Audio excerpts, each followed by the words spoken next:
Let us now begin session A-5. The title of the session is Revolution in the Work Paradigm. Since the outbreak of the COVID-19 pandemic, we have experienced huge changes in the work paradigm. We had to work remotely and we had to work from home as well. And I also had to do recording and broadcasting from home as well.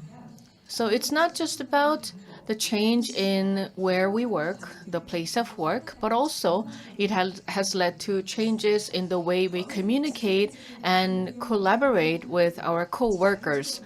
So our work paradigm has been changing rapidly, and there are benefits, but also there are some concerns. Now, in the session, we're going to discuss the implications of this revolution in the work paradigm, in order to understand how better we can respond to this paradigm.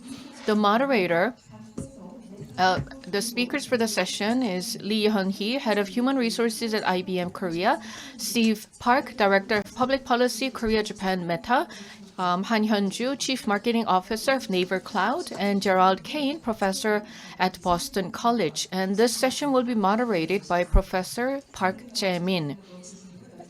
So please welcome them with a big round of applause. Hello, everyone.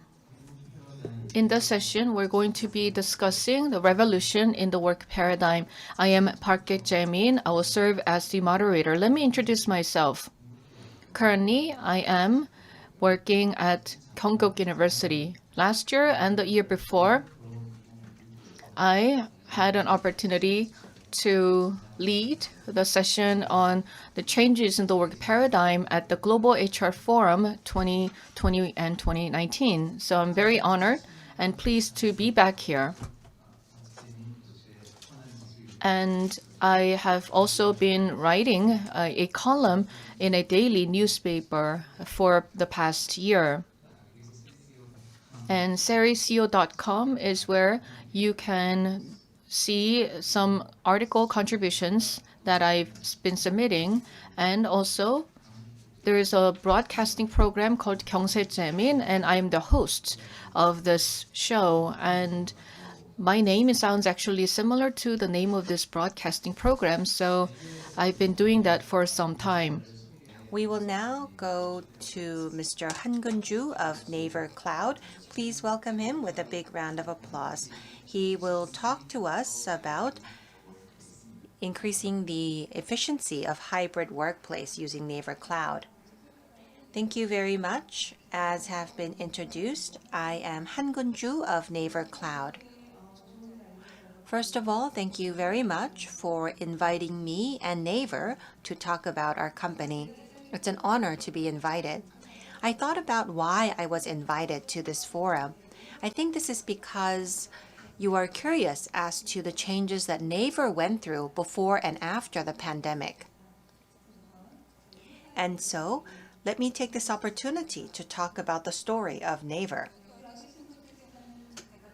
Well, many of you here today are probably well aware of the company Naver, but for those of you who are joining us online, there may be some of you who are not familiar with Naver, so let me introduce Naver to you. Naver has Korea's largest search portal, and we also work as a messenger called Line in Southeast Asia. And as Facebook introduced Metaverse, we also have Zepeto, which is a metaverse that we provide. Recently, in the US and Europe, we have been well recognized for our service Webtoon, and we also have a French AI research center. So you can see that Naver is more global than you had probably expected, and we have many people working around the world for Naver. I work at Naver Cloud, And this is a company that provides IT services to Naver. And from 2017, we have started our public cloud service, and we are continuing to grow very quickly in the Korean market. Companies that have an internet business like ourselves, just like Meta, the most important resource is talent. In creating our services, we need to have IT infrastructure, but other than that, talent is all we have. So for the success of a company like ourselves, we have to take a look at the environment surrounding our talent. IBM also talked about this aspect. I think we are quite aligned with what IBM has mentioned. At Naver, we hope that the employees can work in a good environment, and we believe that at the core of this environment is communication and collaboration. We wish to create an environment of communication and collaboration. I think the approach to this goal may be different from company to company. At Naver, we have always focused on communication and collaboration, and we have given this a lot of thought, and we have 3 keywords for this approach. First is to unify communication channels. If we have diverse communication channels, then it would be very difficult to focus on communication, and you would have to be redundant in delivering your messages. Second, because we are an online company, digital transformation is very important. That is our second keyword. And third is Naver Cloud for Smart Work, enabling employees to work on any device at any place. So those are the 3 keywords in approaching communication and collaboration at Naver. I'm sure that most of you are using Naver services such as email, messenger, and calendar. So you probably have utilized these communication channels for your work.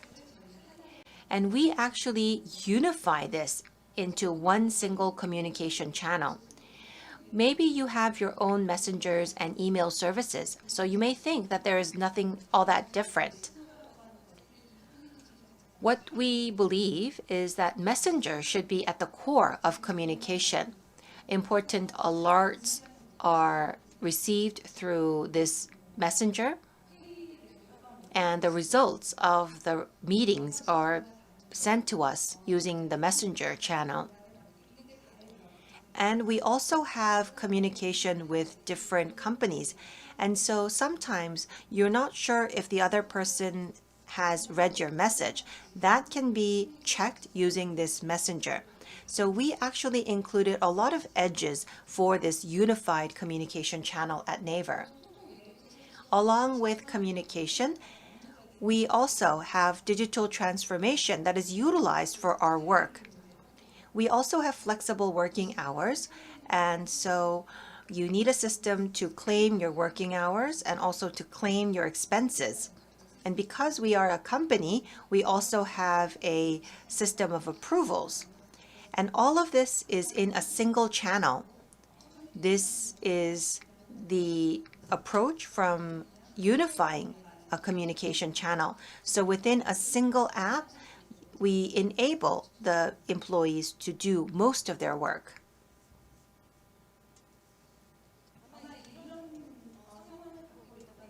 Naver, which was at this situation, met COVID-19. And what are some of the changes that we went through?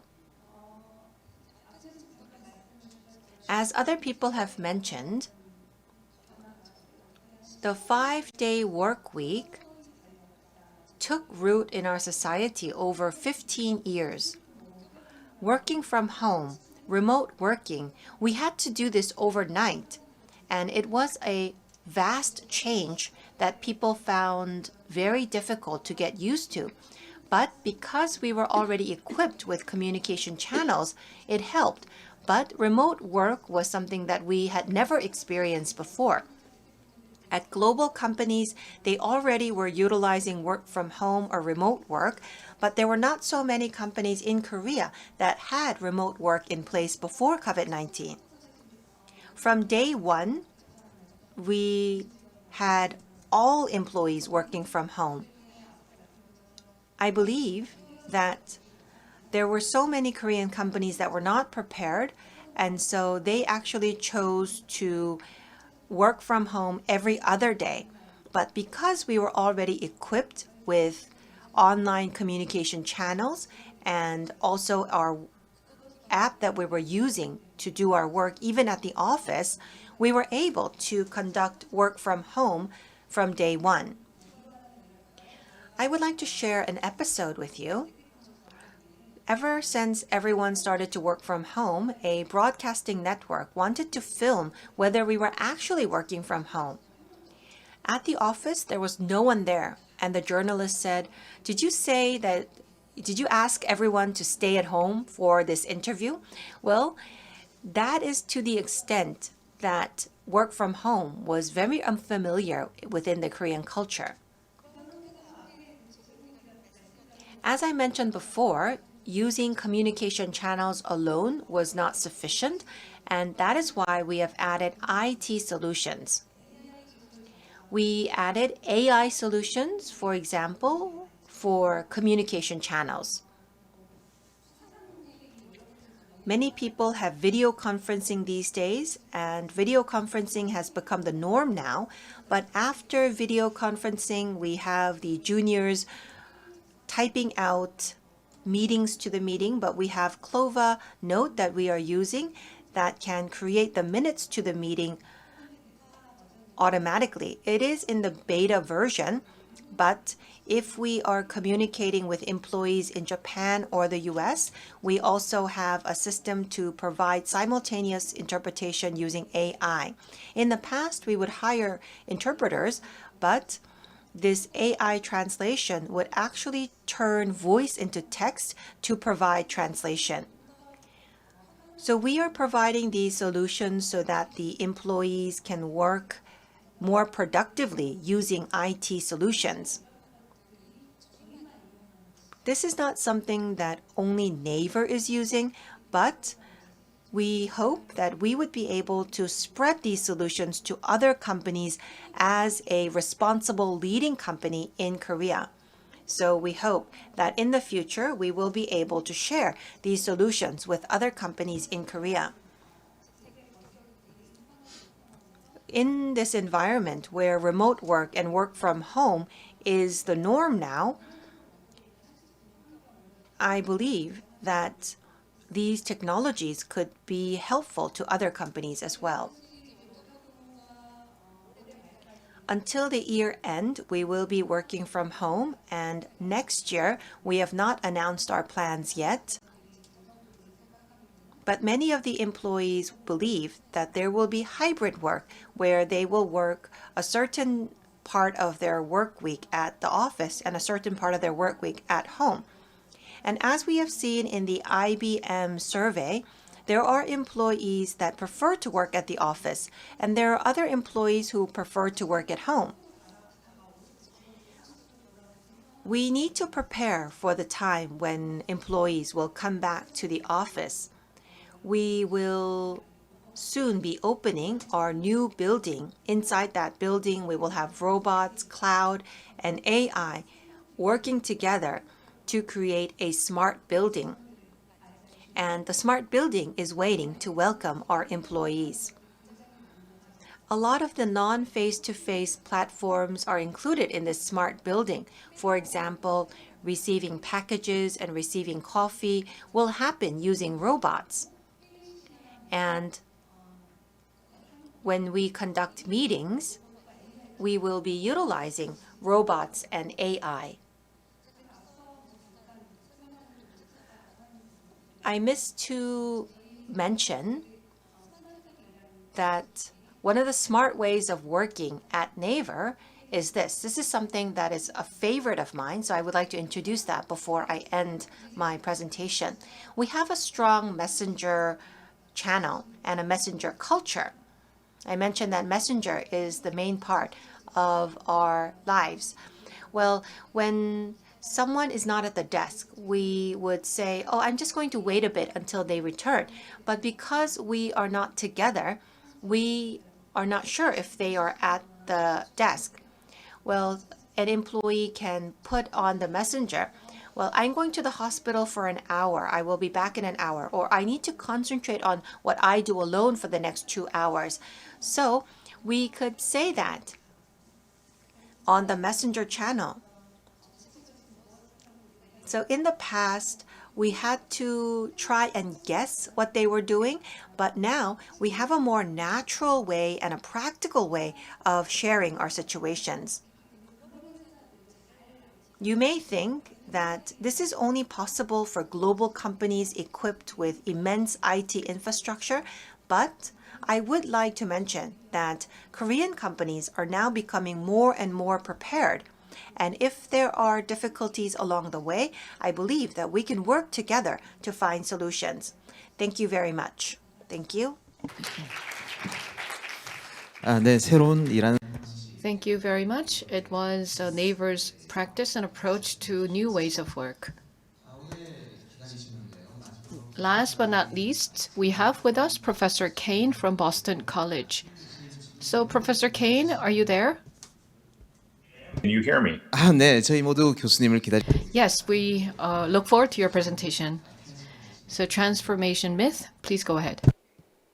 Thank you very much. It's good to welcome you. Welcome from Boston, Massachusetts.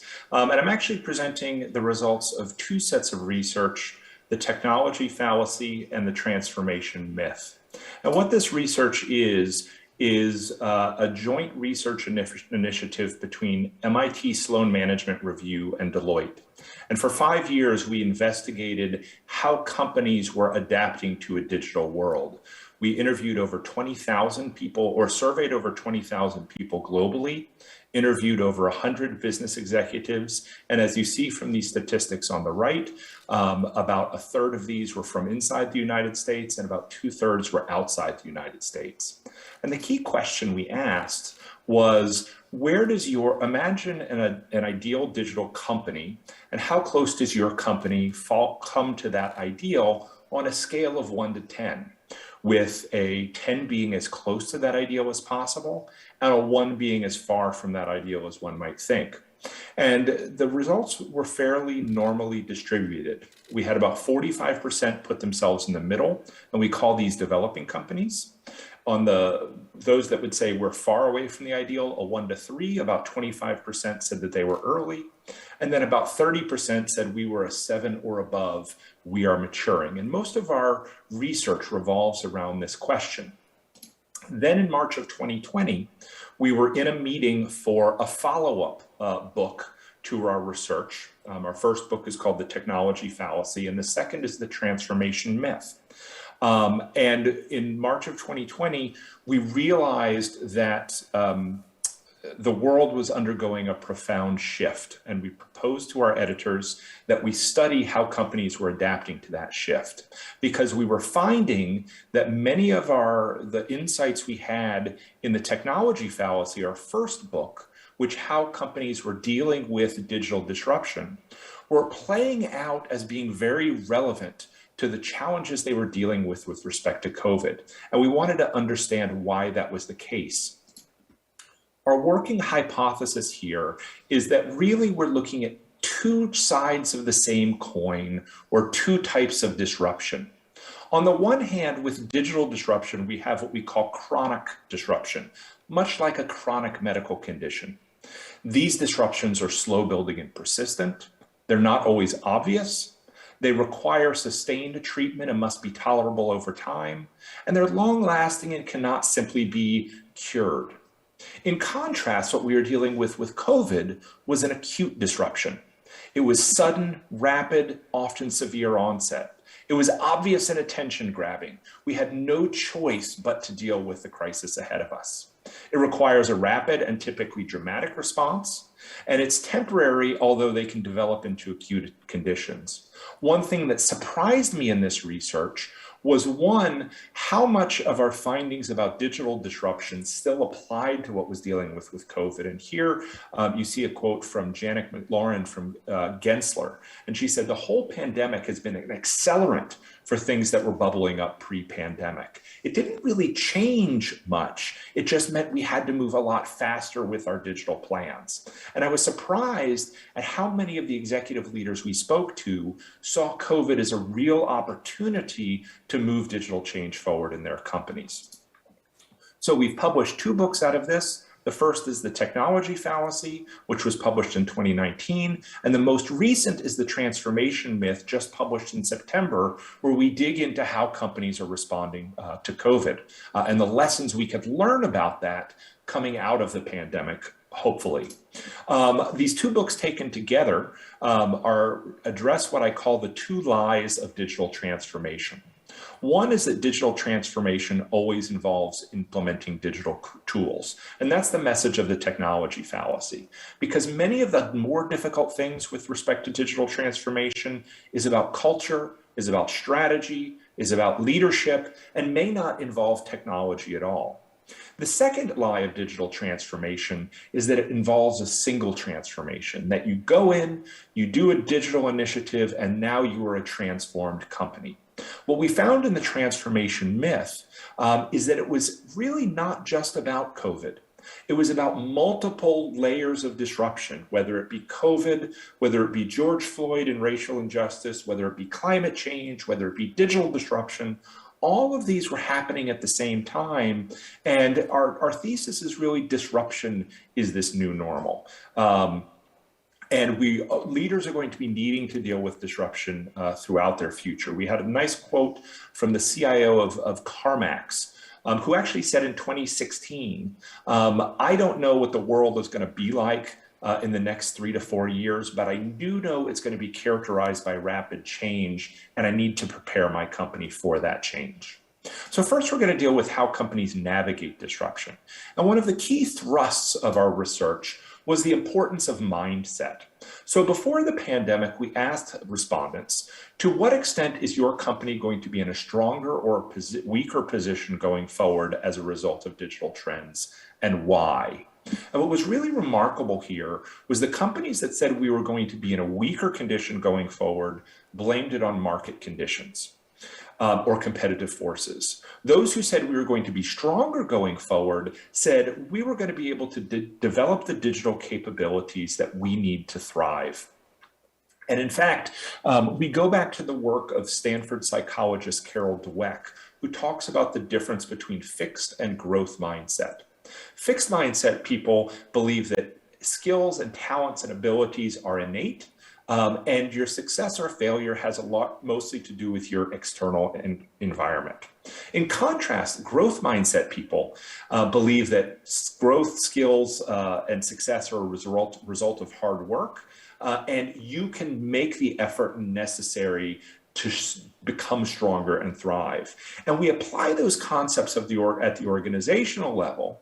And what we found is that this growth mindset is not only important for dealing with digital disruption, because here we see those who say we can develop the digital capabilities to thrive are really exhibiting this growth mindset, as opposed to those saying we're going to struggle because of what's being done to us. It's also important with respect to COVID. We have a 3-phase model in the book, which we talk about respond, recover, and thrive. First, we see companies go through this 3-phase process in COVID. The first is respond. So in the US, this was March and April. Companies had to go to a remote footing. They had to deal with the crisis immediately, and they had no choice but to respond and do everything they could to keep the lights on. The second is recover. They said, okay, we can go to a remote environment, but then what new changes, what new opportunities does this present to help us do business differently? And I would say this was basically May of 2020 to the present. because I don't think we've moved yet into this thrive phase. And this is how companies prepare for and execute in this new normal. We think that the thrive phase is going to start really about, if everything goes as planned, about January of 2022. And this is as the world begins to open up, that these companies have developed new capabilities, developed new innovation opportunities, and they're going to come out of the pandemic even stronger and more competitive, more agile, more nimble, et cetera, et cetera. And we really think those companies with a growth mindset are going to come out of the pandemic stronger. And most organizations now are at a critical juncture where they're going to decide, do we go back to the way the world was in 2019? Or do we use the innovations we've made over the last 2 years and create new organizations that are better suited to deal with our digital reality? And I think it's those companies that have the opportunity to really emerge stronger. And we encourage companies to begin to have these conversations about what the workforce, and what the workplace is going to look like in the coming years, because we think that this thrive phase is not going to be over quickly, that we think it's going to last 3 to 5 years as this as the competitive environment reshapes and reestablishes around this quote unquote new normal. So let's look at leadership and talent for a digital age. This is particularly relevant for this conference, which is an HR forum. One of the really interesting insights we had was we asked the question, does your organization need to find new leaders for the organization to succeed in a digital age? And I had a working hypothesis that more advanced digital companies simply had better leaders. And in fact, if you look at this gold line, that's really not what we found. It's relatively flat, with only about 20 percentage points separating the most from the least mature companies. What really so everybody needs new and better leaders. What differentiated the digitally mature companies is that they were doing more to develop the leaders for the future. Here, if you look at the purple line, you see a very marked 70 to 80% contrast between the earliest stages, earliest maturing companies and the most maturing, saying we are effectively developing the leaders we need for the future. What does this digital leadership look like? I would argue it's different than you think. When we asked an open text question of what skills do leaders need, the first was a transformative vision, the second forward-looking, the third change-oriented, and the fourth was technology understanding. So it's not that you need people who necessarily can do AI, who can manage blockchain, but who has that sort of conceptual understanding of technology so they can cast that transformative vision, they can be forward-looking and change-oriented. And we expect that even though this survey was before the pandemic, we expect that these leadership characteristics have become even more important in the post-pandemic environment as these things become more critical. And then we turn to talent.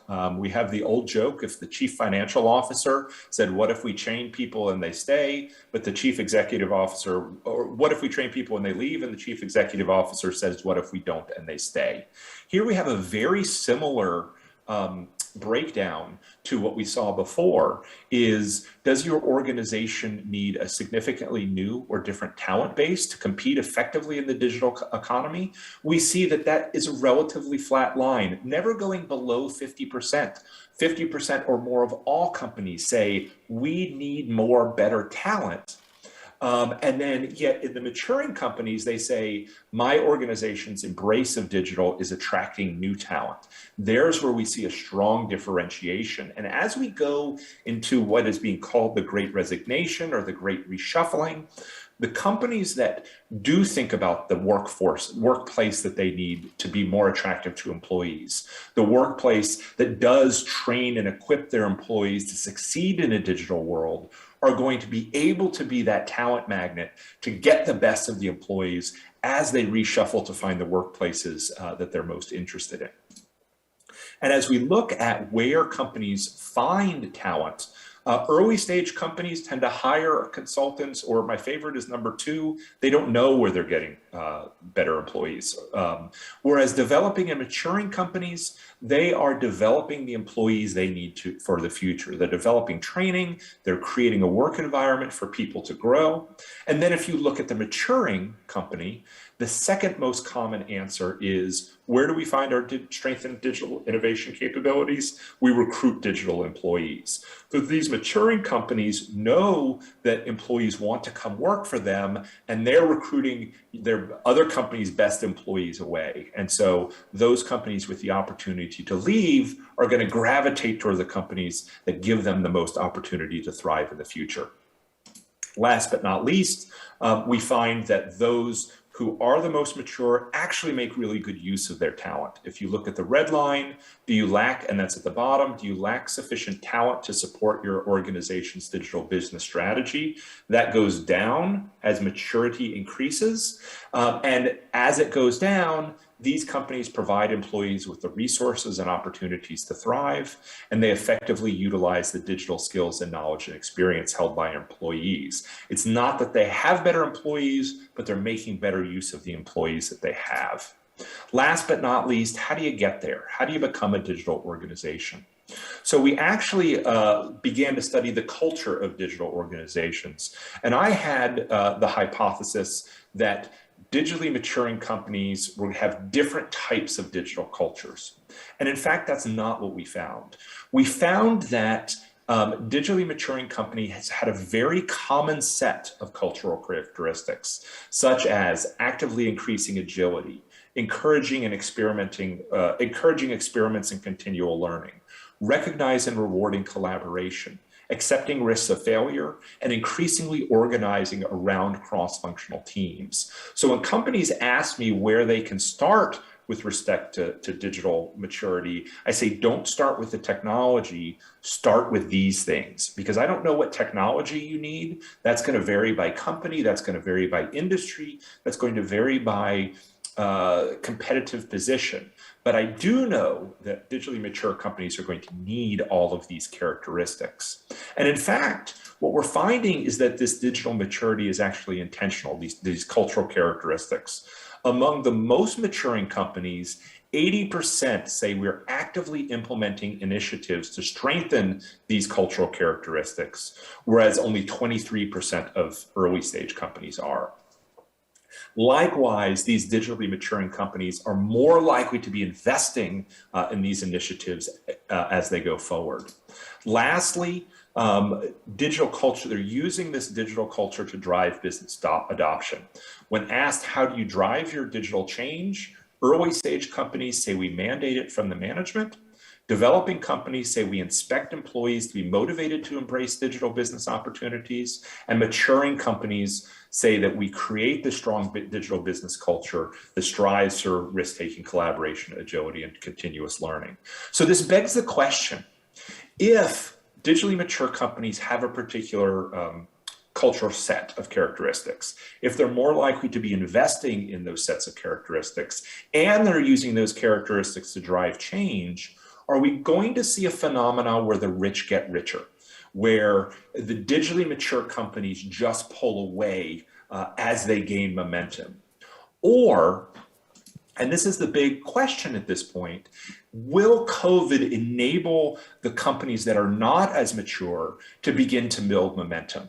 Can we have used this? We've seen a massive acceleration in digital over the last 18 to 24 months. Are these companies that were behind going to use this to catapult themselves forward and become a more digitally mature organization? And one way, and we've talked about this, I've heard some of the previous speakers talk about this, is rethinking what the workplace needs to look like. I think we're in a once in a lifetime juncture where we can actually do some critical thinking about, how do we want to design this workplace for the future? How do we want to make sure that our employees work together so they can make best of in-person and digital? Because our research says, remote work is good for some things. Many companies can be more productive. Independent work is better. Meetings tend to be shorter but more frequent. et cetera, et cetera, et cetera. But there are some real drawbacks to fully remote work as well. It's hard to do culture. It's hard to have innovation. It's hard to have weak ties or casual relationships. It's hard to do trust and mentoring and coaching. And what's going to challenge this is what people want in terms of workplace is going to vary by many factors: age, life station, career, job, task characteristics. And so sitting down and sort of helping design what this ideal workplace is going to be a non-trivial problem. But I think that organizations that now begin to make intentional plans for what do we want our workplace to look like, how do we thrive going forward, coming out of the pandemic, to make use of the new technological innovations, to make use of the experimentation and the innovation that we've seen, and the stability and the nimbleness. How do we use that to intentionally create a stronger culture and organization going forward? I think that's the question that all digitally mature companies should be asking themselves, because I think we're at a very unique juncture where we can make intentional statements and plans about what we want our organizations to be, because we see this timeline of coming out of the pandemic. And that's really the focus of our second book, The Transformation Myth. It's how companies and executives to use this as a playbook, and there are lots of tools in there to help think about and help design what that post-pandemic workplace is going to be. Thank you very much. 네, 감사드립니다. 케인 교수님께 Thank you very much. Professor Kane talked about what digital organizations should strive to achieve. Thank you very much. Thank you very much. Another big round of applause to the moderator as well as the speakers. Thank you very much. Now we have different ways of hiring people and training new recruits. So this was a very interesting session. Now things have changed almost overnight, and I'm sure it was not easy to adapt to these very abrupt changes. But then companies and people were able to adapt to these changes in many different ways. And in the session, we discussed how we can improve the way we work. The pandemic has brought about a lot of changes, which at one point made us nervous. But once again, we look forward to new opportunities that are brought by the pandemic as well. Thank you very much for staying with us.